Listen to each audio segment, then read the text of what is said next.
From Tally to Cali, It's time to wake up. Wake up! Wake up! Warchant.com is your ultimate Seminole sports source. And this is Wake Up Warchant, presented by Corner Pocket Bar and Grill. One more corner pocket. Now here's Warchant.com's Aslan Hajavandi. And Corey Clark.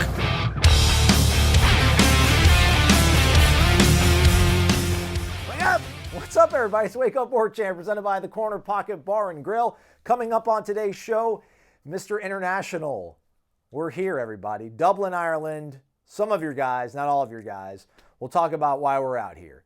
Wake Up Warchant, presented by the Corner Pocket Bar and Grill. cptallybar.com is the website. You can always hit the QR code on your screen. Takes you right to the website, lets you know the daily lunch specials. Tuesdays, which I can't keep up with the time right now, gentlemen, but Tuesday was or is trivia night at the Corner Pocket Bar and Grill. Thursday will be bingo. Check it out. 2475 Appalachia Parkway. You won't regret it. Corey Clark tells you as much as well. And let me go ahead and shoehorn this in now. We are presented by vitaminenergy.com. Shake it and take it. vitaminenergy.com. Promo code over there is Warchant BOGO, B-O-G-O. Buy one, get one free when you use that promo code, courtesy of our friends over at Vitamin Energy that are Florida State alums. How am I awake right now? Doing a show, everybody. How are we all awake? Vitamin Energy. I brought enough. And the cool thing is it's small, so it gets through TSA without them batting an eye. Now, having a camera bag full of equipment and electronics with the last name Hajavandi, eyes get batted, but now Vitamin Energy. And I was fine because I took the Vitamin Energy mood, skated right through the TSA without having my pre-check, which we don't want to talk about because that might get me out of a good mood. But it worked out just fine. You folks can find out that your day will be just a little more fun if you use vitaminenergy.com. Use the promo code WarchantBOGO. Buy one, get one free. Shake it and take it. Try it, you'll like it. vitaminenergy.com. Vitamins and energy. Warchant.com, the ultimate Seminole sports source. Hit the thumbs up, please. If you're listening to us on YouTube, do the thumbs up thing. Subscribe to the YouTube channel. Maybe 5-star rating and review if you are listening to us on a podcast format. Jeff Cameron Show's been around for a long time. We're not going to say just how long, but long, long time. Not sure if it's ever originated outside the borders of the good old US of A, Jeffrey? No, I don't think so. No, only within the boundaries of the contiguous. The little podcast that would, Irish show. I'll Wake Up Warchant. We're originating from Dublin, Ireland. Ira and Jeff, I guess first off, never in doubt for me, I have a valid passport. I've had a valid passport for a while. What lengths did you guys have to go to, Ira? And guys, we're out here to do a little, we're doing some bravery for you all. We're here to scout out Dublin, Ireland, let you know if it's worth coming out. We've been here for, 7 hours. I think it's worth it probably, guys, to tell them. What did you have to do, Ira, to make sure you could actually get on a jet airplane and come to Dublin, Ireland for work? Yeah, so apparently they don't let you just travel with your just Florida state license anymore. No. Yeah, man, I have never had a passport. I've gone to Canada, I've gone to Mexico, but I've gone in like group trips where we didn't need a passport. And then this trip came together so quickly that we didn't have time to go through the normal procedures. And apparently there's a little bit of a backlog in the U.S. passport agency. So and Jeff's was expired. He had one, but it expired. So we had to get an appointment to go in person because we were in an emergency case. We had to drive to Atlanta on Friday morning, 2 days before the trip. Like it was still a little bit in doubt whether or not we were going to get the passports. But we drove up to Atlanta Friday, stayed at Jeff's brother's house. They were awesome people. We appreciate them. They did very accommodating. And then we went to the passport agency, spent about 6-7 hours there. We got it done. And we're on our trip. But again, like we thought we were roughing it when we went up to Atlanta to do it. There were people flying in from around the country, Dallas, Washington, D.C., Niagara Falls, Kansas City, all around the country, had to fly into Atlanta. There's a few passport agencies, but apparently Atlanta and Honolulu were the only ones that had appointments.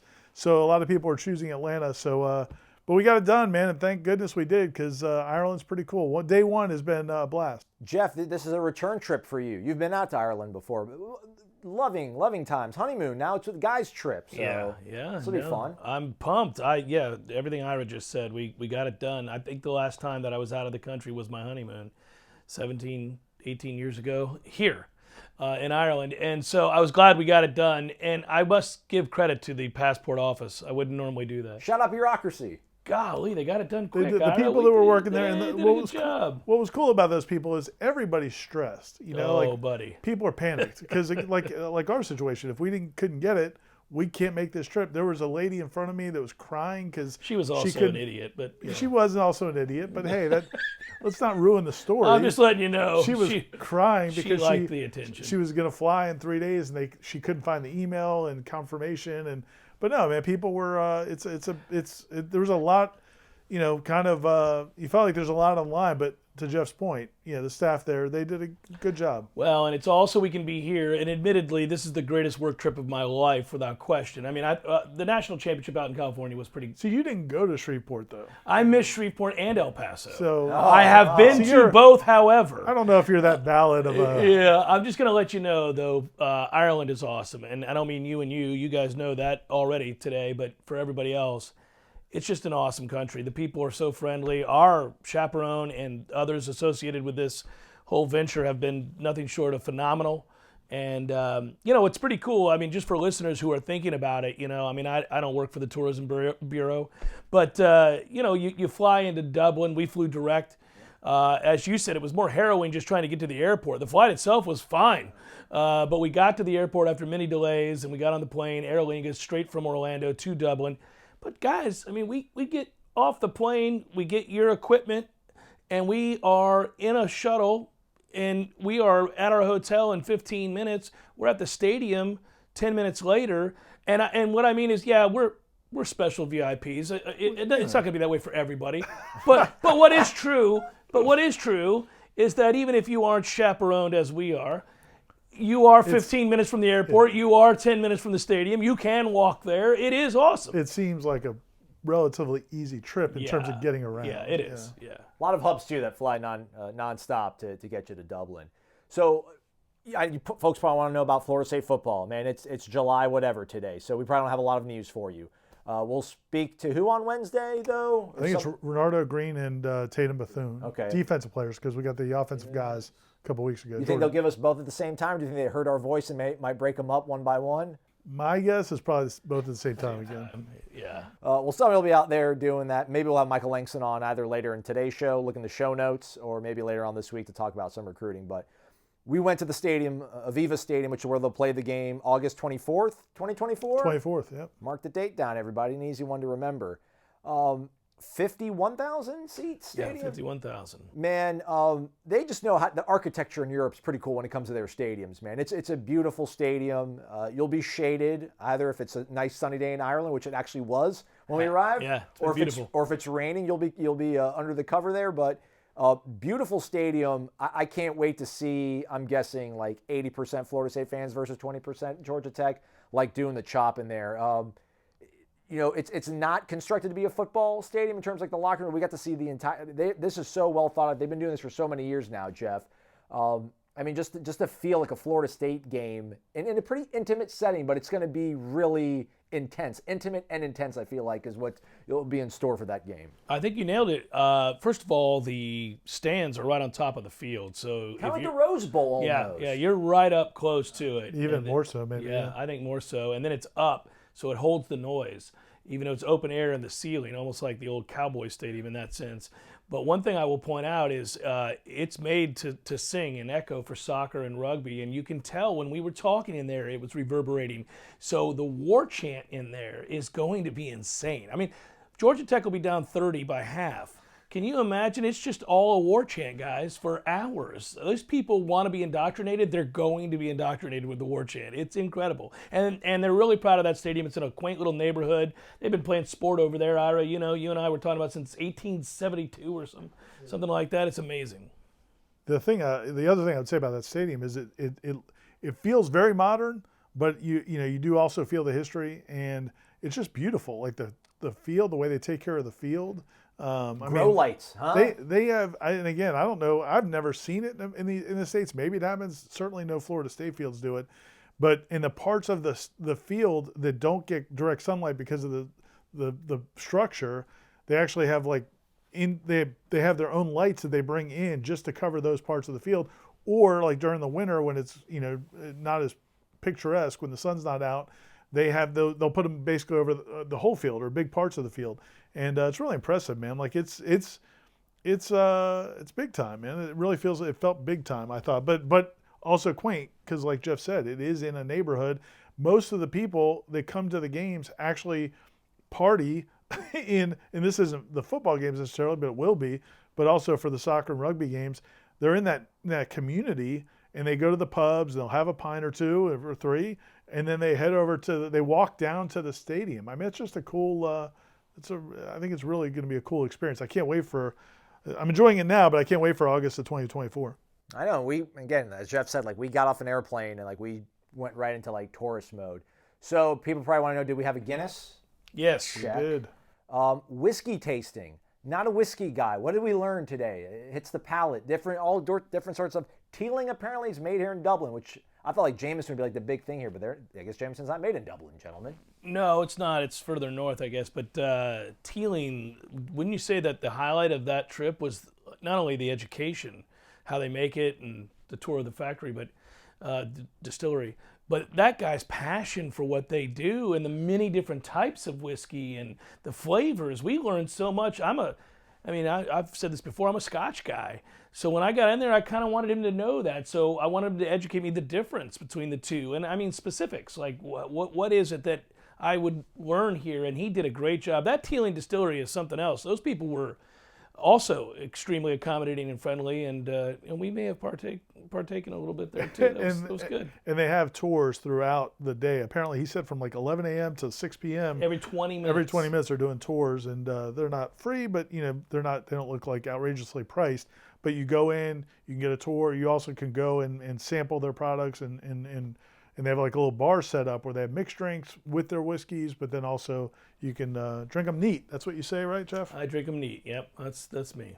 Ira, are you a Guinness guy now? Does it hit different? He liked it. It was good. It was good. I'm gonna admit the error of my ways, man. Back in the day, dude, like in college and like shortly after college, I had buddies who would try to force Guinness on me, and I think just the look of it, I was like, man, that doesn't look like anything I drink. But then when you took that sip, you were like, okay, it was refreshing. And so they make it here, right? Oh yeah, right down the road. Yeah. Yeah, right. St. James Gate's right there. That's a tour you can do as well. Apparently the Guinness here is a little different than the Guinness you get back home. Not much, but it is fresher. It does taste fresher. I would say this: that pub we were in, guys, it opened in 1619. That's crazy. 1619. Still standing somehow. Still standing. And there are pubs that are older. Ken told me that. He's like, there's a pub right down the road that's even older. That's just incredible. That's part of it too, right? You walk into a place like that, and they have pictures as far back as pictures go, but they have the history that goes back further. It's really quite remarkable. Yeah, I really think that, and again, like we go to a lot of different cities and college towns, and we go to a lot of different places for bowl games and all this. And like El Paso and yeah, Shreveport. Yeah. But, Pasadena, we've been to, Think about the history of Shreveport. The Shreve. We're never allowed back there because of Corey's columns. Yeah. But no, man, like I just thought the ease of it was pretty cool. Like I think we were touching on, like it didn't feel like a complicated, overwhelming, like, you go to New York and it's like, which subway am I taking? And you're like, you're lost, or, in London maybe. Nervous. It just felt like, man, it just, it was cool walking around Dublin. Like, Scott, who was kind of one of our hosts, he said, well, we can go this way or this way. It all leads to the same place. Like, it's all very conveniently located, and it's cool, man. It's cool. And for a city of 1 million people, it feels small. It really, and it is small for big cities. I didn't realize that Dublin was as small as it is. I've been here, but I didn't know that it was only 1 million people. I thought it would be much bigger than that. It's like Tampa, buddy. I mean, Tampa's bigger than that. So it's. This will be our travel log throughout the week, so join us. It'll be fun. Just to throw some football in here, Corey Clark back at the shop, minding the shop, I guess is what we say in the business, Ira. The top storylines, Jeff, from ACC Kickoff, because after Dublin, man, we're going to be back on the road. We'll be in Charlotte. We will be rode hard and put up wet. The folks here in Dublin asking us who the big rivals are. Clemson wasn't the first name that came out, but I think we can all agree that Clemson is probably one of the top three rivals. Is Florida State going to be the biggest story walking into Charlotte, do you think, or is it still Dabo and his quarterback and whoever he brings? And as we record this, they have not announced who the players that each school is going to bring, but I think they're going to drop that probably later. Should be. Could be by the time you hear this. You folks, I think, are 5 hours behind us as we're out here. Yeah. Is it Dabo's show still, do you think, in Charlotte when we're out there in a week from now? That's interesting, Ira. I wonder if you have the same opinion on this. It's a good topic because I don't know the answer to that. After a while, when you're really successful the way that Clemson's been and you win the conference every year, you get boring to people. They get tired of it. I mean, Florida State did that forever, right? And Djokovic in Wimbledon, right? Right. And then he gets beat, and people are like, here you go. We got a new kid on the town. But one thing I say about Florida State's not a new kid. They've been around. They've just been in slumber, and people are waiting for them to come back. And, I think, first of all, it makes for a more interesting ACC, period. If you have two teams, not one team, hell, you want 3 or 4. But I think in the case of Florida State, so many quote-unquote experts that cover college football this year are predicting Florida State to knock off Clemson. I think the 3 of us are amongst them, at least in terms of winning the ACC. Maybe not that roadie in Game 4, we'll see, but the return match in the championship. So maybe Florida State is the story, because finally somebody can say with a straight face, I wouldn't be surprised if somebody else is your ACC champion this year. And it happens to be a familiar name with great cachet in the form of Florida State.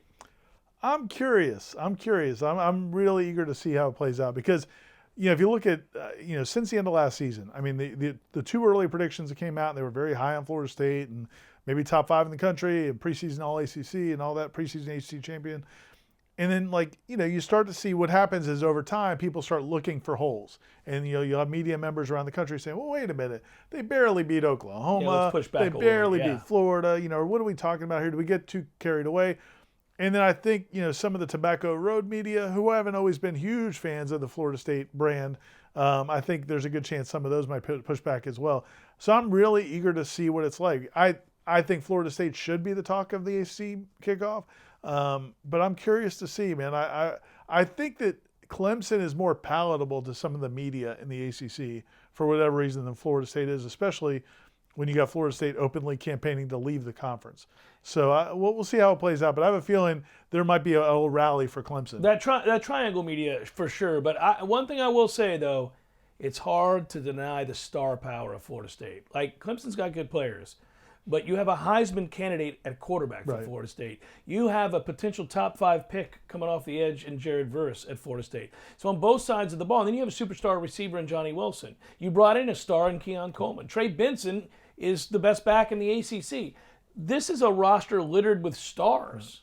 So I do wonder. Another question, and then we'll let you guys go. And I want to go too. I'm tired. I need to take a nap. I'm not waking up. Although if I get vitamin energy, I'll be fine.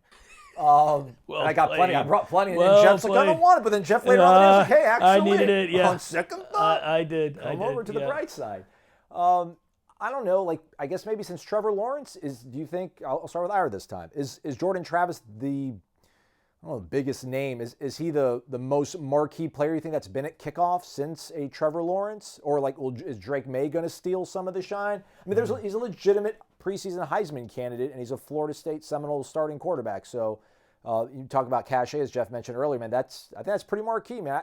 I don't have the list, and I'm sorry I don't have the list in front of us to see who's been there the last 5 years or ever since Trevor Lawrence has been there. But I mean, pretty cool to have I would think the marquee guy that's going to be there this week. Next week, rather. Yeah, I'm still in the curious category. I mean, because I do think Drake May is going to get a ton of attention there. And he's a star. He's a great player. He is a star, and he's obviously a Carolina guy. So, so that, and then Jordan's not Mr. Celebrity. Like when Jameis went there back in the day, he held court. He was Jameis Winston, and he liked that spotlight.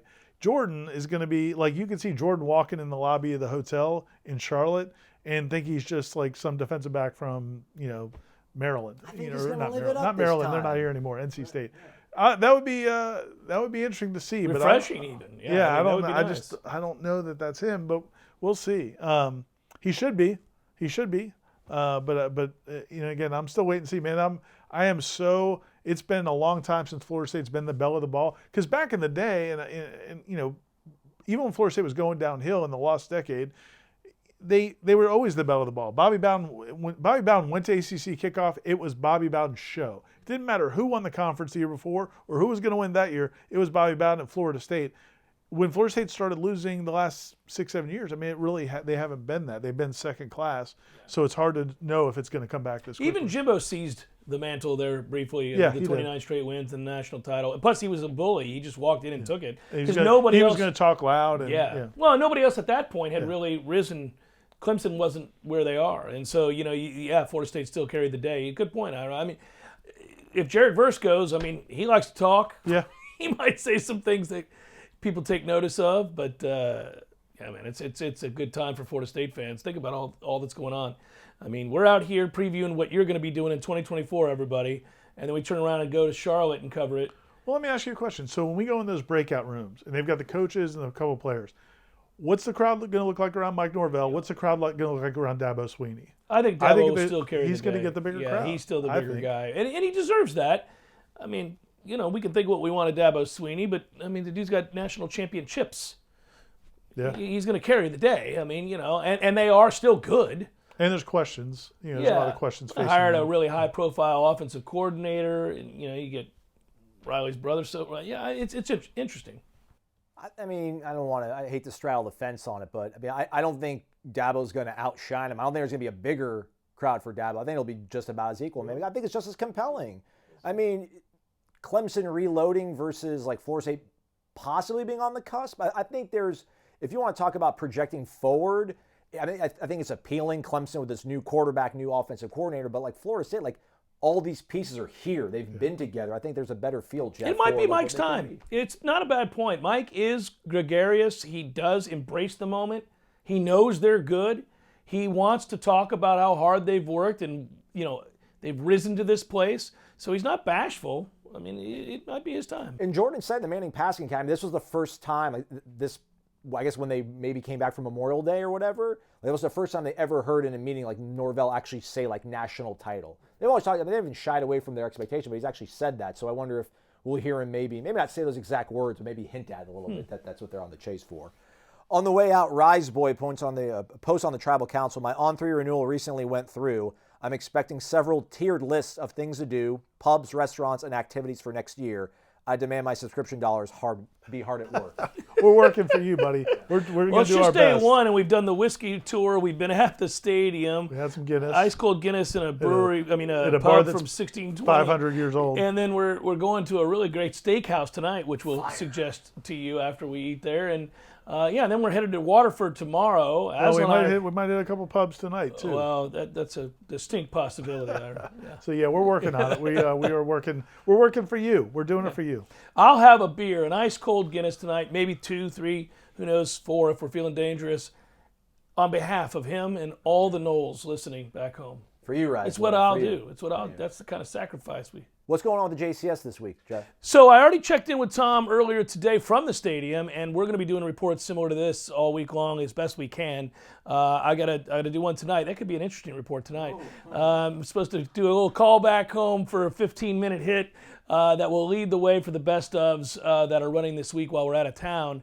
For the radio show, but you'll get fresh content every day. So at least 3 days this week. So and I'm going to be doing stuff with you, and I'm looking forward to it. We're going to have a ball. And all the content we're doing while we're here is not going to appear this week. We're going to have some this week, but then good point. Aslan can explain. Aslan's going to be doing a lot of projects, and I'll be writing some stuff also that will be running later as more details come out about the trip and people kind of get more excited about next year's trip to Dublin. It should be noted that Aslan is really good at his job, everybody. I mean that. That's awesome. A guy who works really hard, and he was walking next to us, in front of us, behind us. He was sneaking off, doing other things just as we were all like getting answers for things, making sure he captured the moment, the angles, the ambiance, all of it. So you're going to have a good feel. You're going to have a good feel for what we're doing out here. The content this week and then going forward.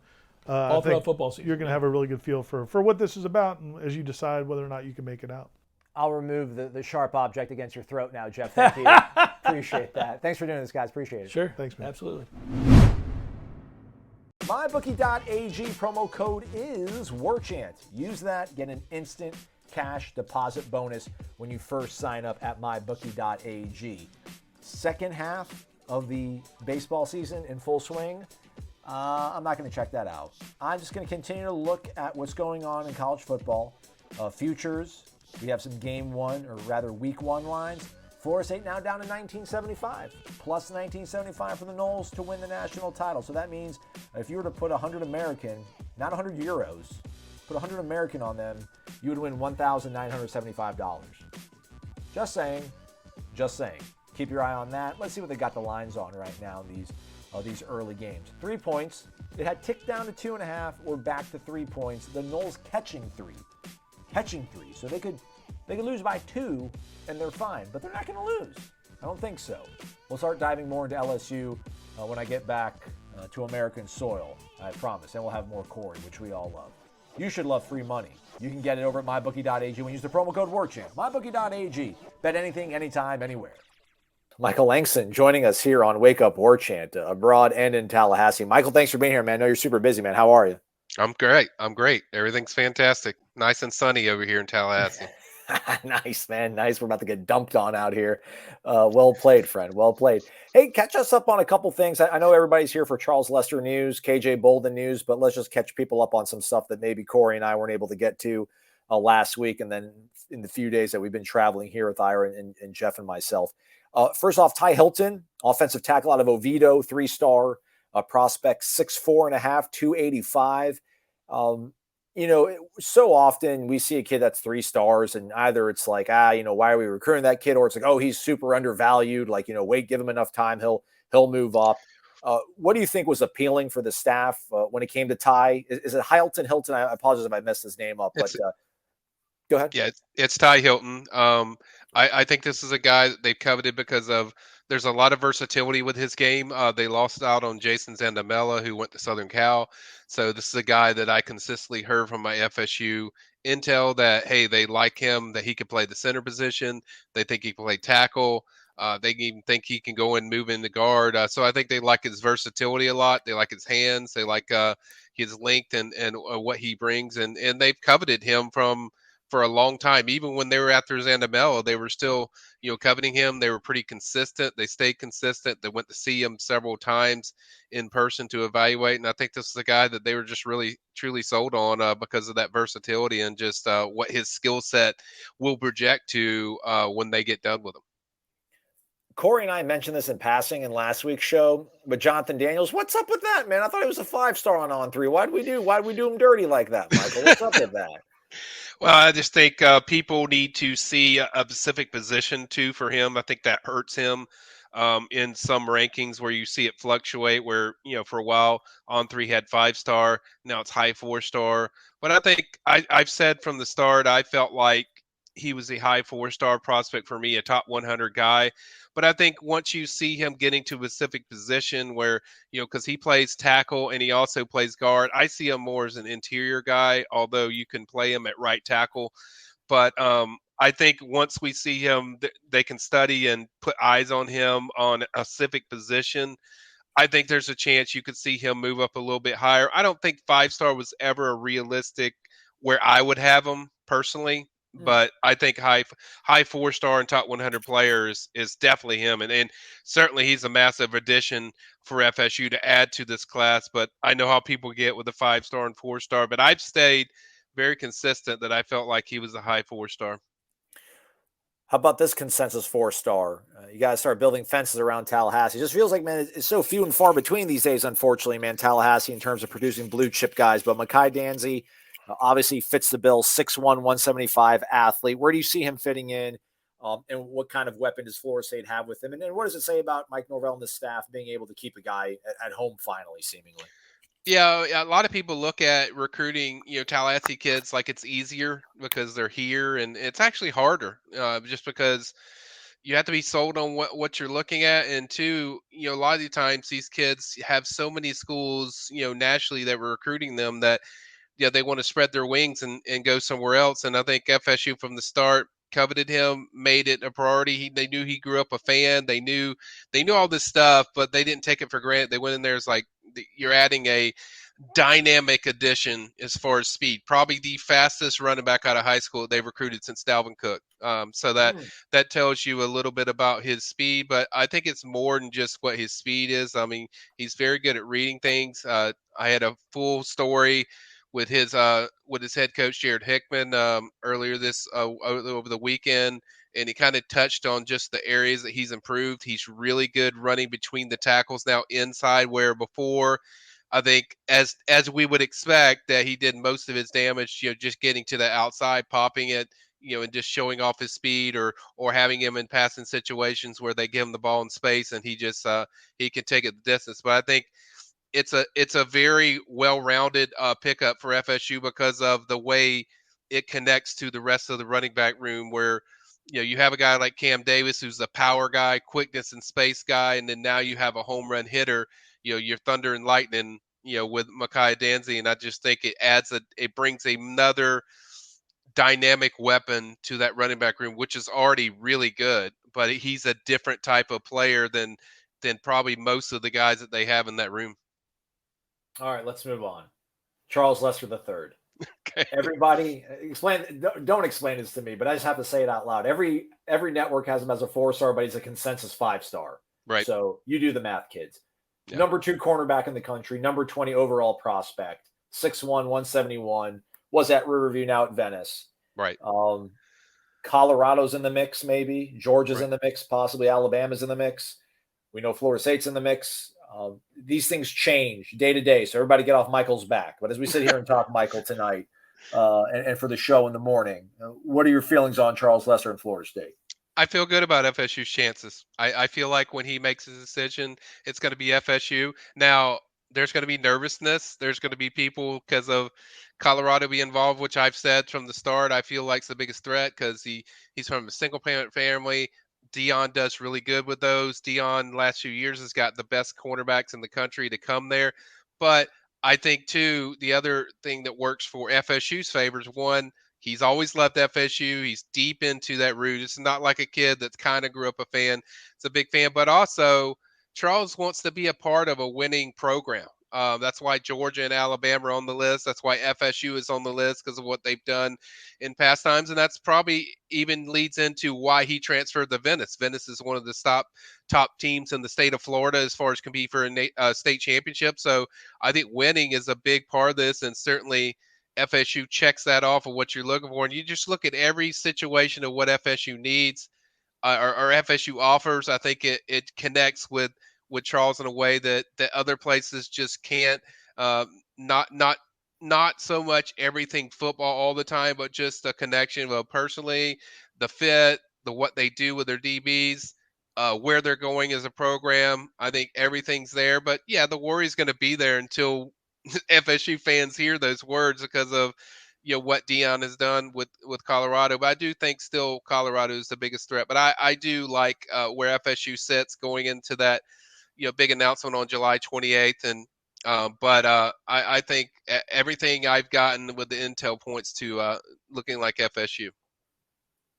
Is it going to be relationships? Is it the ability to play both sides of the football? I mean, what do you think are some of the things that are ultimately going to decide Charles's fate? Yeah, I think it's a combination of everything, of the feeling he gets when he's at that place, or what they do at that position. Certainly FSU will utilize him wherever if he wants to play both sides, they're going to do that. And I'll say this too, I think he really likes the receiver position as well. So I think that's a situation where you could see him, if he did pick FSU, that he plays a little both sides for both, because I think he really likes receiver, even though he keeps that kind of quiet. I think he does like the receiver position. Doesn't mean he doesn't like DB. He likes both of them. He's told us point blank, yeah, DB. But I think if there was a choice, and if he started his career at FSU, it wouldn't stun me if you saw him start off a receiver, because I think he's very natural at receiver. We always talk about it's relationships. Product on the field also matters. Who knows how Georgia's going to look with a new quarterback, with a new offensive coordinator, with, some of the stuff off the field that's going on in Athens. Alabama, obviously they're going to be breaking in a new quarterback as well. If Florida State can beat LSU, if they can beat Clemson, I know Charles is making a decision before this, and maybe he hammers it home when he does make his decision in late July. But do you think if he doesn't commit to Florida State here off the rip in July, that if they win some big games, like maybe that'll keep them hanging around? Or do you think he'll make his final decision here in July and that's that? Well, I think he's a very loyal kid to what he sees and what he feels. I think it's going to be FSU, but if it isn't, I do think that product on the field will certainly help. And even then, I think he's a guy that, maybe check out some places just for big games if he wants to, just to make sure. But overall, I think it certainly would help them. I think it certainly helps FSU that they have somebody like Luke Cromahawk. That's your future that's already in there. It doesn't matter if you're you're not that position that he would play, or he wouldn't work with that guy specifically. It's just when you have a top quarterback coming in, like a top 50 guy like Luke Cromahawk, I think that also signifies and helps FSU's direction with a lot of recruits, not just, the offensive guys. What's going on in Buford, man? Yo, what up, KJ? You listening? You consensus 5-star that makes sense. Everybody has you as a 5-star. You are a consensus 5-star. You are the number 1 safety in the country, the number 8 overall prospect. How real is this? I know I think I've asked you this maybe once or twice before, Michael, but we see these schools. Georgia's in the mix. They have the RPM edge right now. Ohio State's in the mix. Alabama's in the mix. Charles Lesser's a guy that I think maybe some people might be taking for granted. It feels like, man, we can reach and maybe get KJ. What are some of the developments you think that are bringing Florida State into real focus and a real legitimate threat to pull KJ?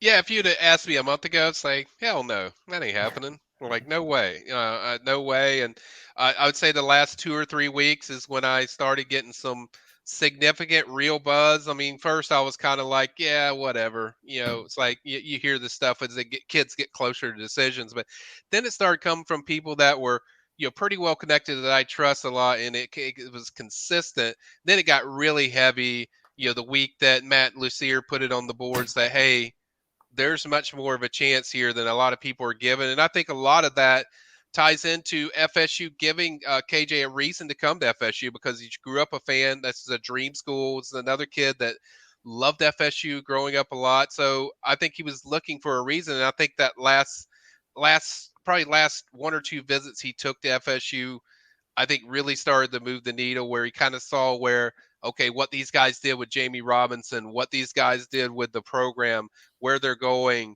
winning 10 games, beating LSU, the roster they currently have, and how they're putting this all together.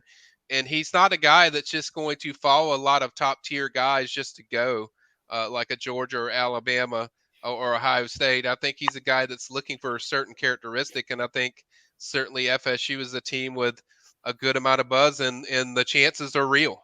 This is not like, oh, well, this is building excitement for the decision. Like, no, there's people within, from what we've heard from the FSU intel that feel like FSU has the most momentum currently. Now, they got to finish it off. It's still not done until August 5th. That's when he announces, but there is some realistic, buzz about FSU and KJ Bolden.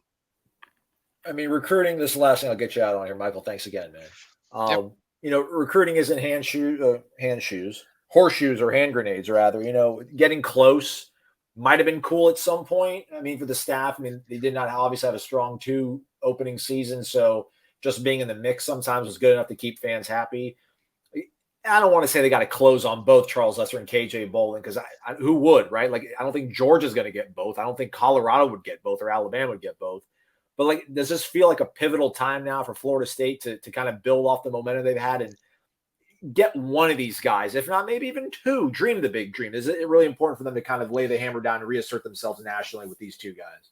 Yeah, I think Charles is obviously the vital guy to get this guy, because they've spent so much time. But also, I think both of them are essential. I think this is a pivotal time for FSU to really lay their stamp down. If they get both of these guys, yeah, Charles would kind of like, oh, well, we thought that was going to happen anyway. But then JJ that's a national move that would ignite the rest of the nation and put them on notice, like, hey, these guys can beat Georgia. These guys can beat Ohio State. These guys can beat Alabama for these top prospects. And then it brings more attention to your program. So I think they are vital. And I think we're past the days of just, we were close. They were in there. Like, you're a 10-win team. Your team that's going to be battling for potentially a playoff spot in an ACC championship. We're beyond the moral victories. You got to win. It's about winning these battles, and certainly both of them would be pivotal. Not putting pressure on the situation, but if they would get those 2, I think it would be vital. But you can't just. I think they're beyond the moral victories where they're close on guys. We'll take a split, though, right, Michael? We'll take one out of the 2 and be happy. I think they would. Okay. I think they would. Things a little bit more quiet in your world now. Florida State up to number 9 now in the On3 High School 24 ranking. So people calming down a little bit, feels like, on the PRB, or no? Yeah, I mean, there's still things that are questions like their defensive tackle recruiting, their linebacker recruiting. Not really thrilled with either one of those positions at this point. That's an area that they're going to have to address, whether it be portal, whether it be late in the during the season. So there's stuff that still need to be fixed. But I think people are pretty happy of what they're seeing. It's a top 10 class.